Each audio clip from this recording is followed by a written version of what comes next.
మీరు చూస్తే అధ్యక్ష మాట్లాడితే ఎక్కడ అప్పు ఉంది 10 కోట్లు, మేమేదో తప్పు చెప్పామని మాట్లాడుతున్నారు. మంత్రి గారు చాలా స్పష్టంగా చెప్పారు.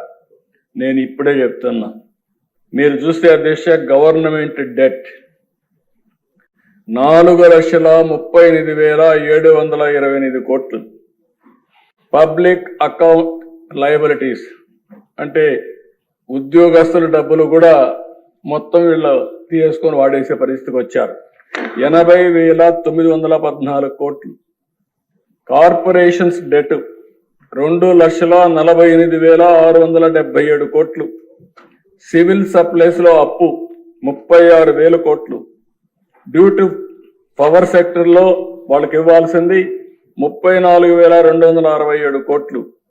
Out standing dues to vendor schemes కి ఇప్పుడు బకాయిల దిశ మొత్తం కాంట్రాక్టర్ అందరికీ 1,13,244 కోట్లు. అదే మరి ఉద్యోగస్తులకు ఇవ్వాల్సింది ఇమీడియట్ గా 21,980 కోట్లు. Non contribution of sinking fund కింద 1,191.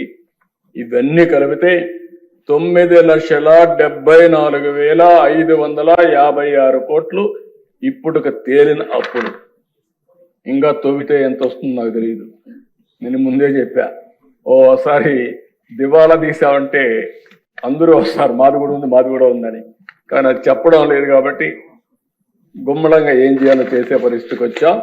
ఇది కాదని ఎవరన్నా అంటే రండి, లెక్కలు చూపిస్తా.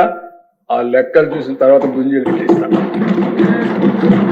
ఆశ అనుకోవద్దండి, ప్రజా జీవితాన్ని దుర్వినియోగం చేయొద్దండి.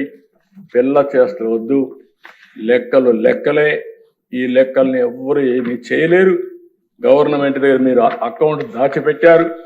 ఈరోజు మేము ఏది కూడా దాపరికం లేదు. అందుకే అన్ని జీవోల్ని ఆన్లైన్లో